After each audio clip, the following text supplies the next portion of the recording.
العلیم من الشیطان الرجیم بسم اللہ الرحمن الرحیم وَيَسْأَلُونَكَ عَنِ الْمَحِيضِ قُلْ هُوَ أَذًى فَاعْتَزِلُوا النِّسَاءَ فِي الْمَحِيضِ وَلَا تَقْرَبُوهُنَّ حَتَّى يَطْهُرْنَ۔ اور پیارے پیغمبر صلی اللہ علیہ وسلم آپ سے لوگ حیض کے بارے میں سوال کرتے ہیں۔ کل پیارے پیغمبر صلی اللہ علیہ وسلم کہہ دیجیے ہوا اذن، وہ گندگی ہے، تکلیف دہ چیز ہے۔ فَاعْتَزِلُوا النِّسَاءَ فِي الْمَحِيضِ، اس حالت میں تم اپنی عورتوں سے الگ رہو۔ وَلَا تَقْرَبُوهُنَّ، اور تم ان کے قریب نہ جاؤ، حَتَّى يَطْهُرْنَ، حتیٰ کہ وہ پاک ہو جائیں۔ حضرت موسیٰ علیہ السلام کی شریعت کے اندر یہ تھا کہ جب یہ حالت عورت کی ہوتی ہے، اس کے ہاتھ کا کھانا نہیں کھاتے تھے، اس کو قریب نہیں رکھتے تھے۔ یہودی تو بالکل اس کا کمرہ بھی الگ کر دیتے تھے، بالکل قطع تعلقی ہے اس کے ساتھ۔ تو نبی پاک صلی اللہ علیہ وسلم نے خاص حالت کے علاوہ باقی سب کاموں کی اجازت دے دی، اللہ تعالیٰ نے اجازت دے دی، خاص کام کے علاوہ سارے کام جائز ہیں۔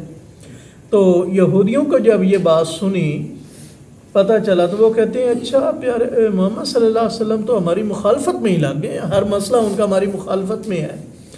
تو دو صحابی رسول نبی پاک صلی اللہ علیہ وسلم کے پاس آئے اور یہ ساری بات انہیں بتائی، اور کہتے ہیں یا رسول اللہ اس خاص کام کا بھی ہمیں اجازت دے دیں تاکہ خوب مخالفت ہو جائے۔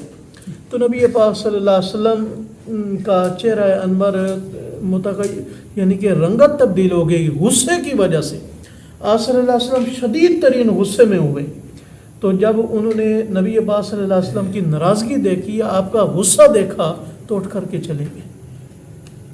تو نبی پاک صلی اللہ علیہ وسلم کے پاس تھوڑی دیر کے بعد ایک آدمی دودھ لے کر آیا۔ تو نبی پاک صلی اللہ علیہ وسلم نے کسی کو نہیں دیا، خود بھی نہیں پیا، فرمایا ان دونوں کو بلاؤ۔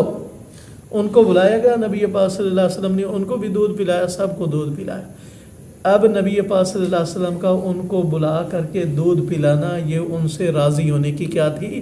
نشانی تھی۔ اب نبی پاک صلی اللہ علیہ وسلم کئی صحابہ کو ڈانٹ پلائی، کئی سے ناراض ہوئے۔ آخری عمر میں آپ صلی اللہ علیہ وسلم پتہ کیا دعا مانگا کرتے تھے؟ اے پروردگار، جن سے میں ناراض ہوا، میری ناراضگی اپنی قربت کا ذریعہ بنا، میں انہیں معاف کرتا ہوں جو میں نے انہیں جھڑکا تھا، سخت و سست کہا تھا، اب یہ میری ناراضگی اپنی قربت کا کیا بنا؟ ذریعہ بنا، یعنی ان کو اپنے کیا بنا؟ قریب بنا۔ اب انسان ہیں اور نبی ہیں، استاد ہیں، روحانی باپ ہیں، نبی پاک صلی اللہ علیہ وسلم جھڑکنا بھی ہے، تربیت بھی کرنی ہے، لیکن کچھ دل کے بیمار لوگ نبی کی وہ جھڑکیں لے کر کہتے ہیں کہ دیکھو نبی نے ان کو جھڑکا تھا، لہذا وہ ایسے ہیں، لہذا وہ ایسے ہیں، لہذا وہ ایسے ہیں۔ ایسی کوئی بات نہیں، ایسی کوئی بات نہیں ہے۔ اللہ تعالی ہمیں نبی پاک صلی اللہ علیہ وسلم سے محبت اور ان کی پیروی کی توفیق نصیب فرمائے۔ تو یہ ہر عورت کے الگ حالات ہوتے ہیں، کم سے کم یہ 3 دن ہیں اور زیادہ سے زیادہ اس کے 10 دن ہیں۔ اور یہ چیپٹر جو خامد حضرات ہیں ان کو پڑھنا چاہیے، گھر میں پڑھانا چاہیے، اور یہ بڑا ضروری چیپٹر ہے اس حالت والا، پاکی ناپاکی والا، تاکہ وہ ڈسکس کریں، تاکہ وہ پاک رہ سکیں، تاکہ وہ صحیح طریقے سے اپنی عبادت کر سکیں۔ ان دنوں کے اندر عورتوں نے نماز نہیں پڑھنی ہوتی ہے، اور نہ ہی ان کی قضا ہوتی ہے کہ بعد میں جب ان کی حالت ٹھیک ہو جائے قضا کریں، نہیں، قضا بھی کوئی نہیں ہے۔ ہاں، روزے اس حالت میں وہ نہیں رکھیں گی، اور بعد میں ان کی کیا ہوگی؟ قضا ہوگی، کیونکہ وہ سال کے بعد آنے، 1 مہینے میں آنے، اس 10 دن۔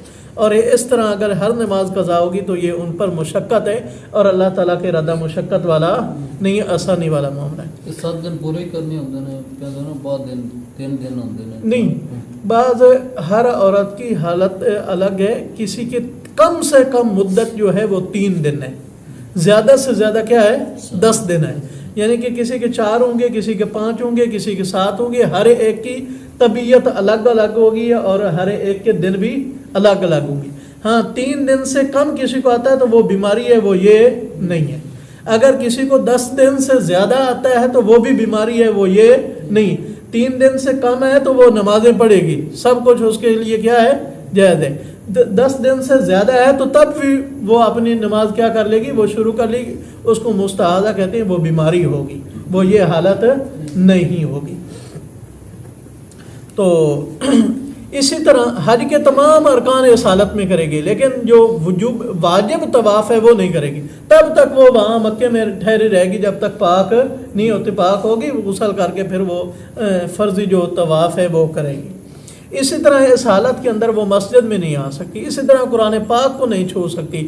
زبانی بہت سارے علماء نے، اکثر علماء کا یہ ہے کہ زبانی ذکر اذکار تلاوت کر سکتی ہے۔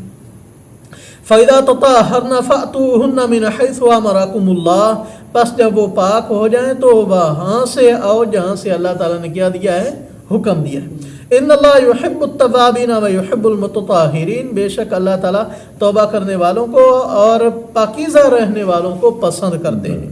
نساؤکم حرث لکم، تمہاری بیویاں تمہاری کیا ہیں، کھیتی ہیں۔ جہاں کھیتی نہیں اگتی وہاں جانا بھی کیا ہے، ناجائز ہے، صرف وہاں جانا ہے جہاں کھیتی اگتی ہے۔ فَأْتُوا حَرْثَكُمْ أَنَّىٰ شِئْتُمْ، پس آؤ تم اپنی کھیتی میں جس حالت میں، جس کیفیت میں چاہو، طریقہ کار جو بھی ہو، لیکن آنا کھیتی میں۔ وَقَدِّمُوا لِأَنفُسِكُمْ، اور تم اپنے آگے کے لیے، اپنی جانوں کے لیے کچھ اعمال کیا ہے، بھیجو۔ یعنی مقصد شادی کا کیا ہوتا ہے، اپنی اولاد پیدا کرنا، اللہ تعالیٰ کی مخلوق بڑھانا اور پاک دامنی، یہ مقصد ہوتا ہے۔ اور اپنی اولاد پیدا کرو، اس کی صحیح تربیت کرو تاکہ تمہارے جانے کے بعد وہ دین کا کام کرتے رہیں اور تمہارے لیے صدقہ جاریہ بنے۔ واتقوا اللہ، اور تم اللہ سے ڈرو۔ واعلموا، اور یقین رکھو، انکم ملاقو، بے شک تم اللہ سے کیا کرنے والے ہو، ملاقات کرنے والے ہو۔ وبشر المؤمنین، اور ایمان لانے والوں کو کیا سنا دو، خوشخبری سنا دو۔ اللہ تعالی ہمیں ان میں شامل فرمائے۔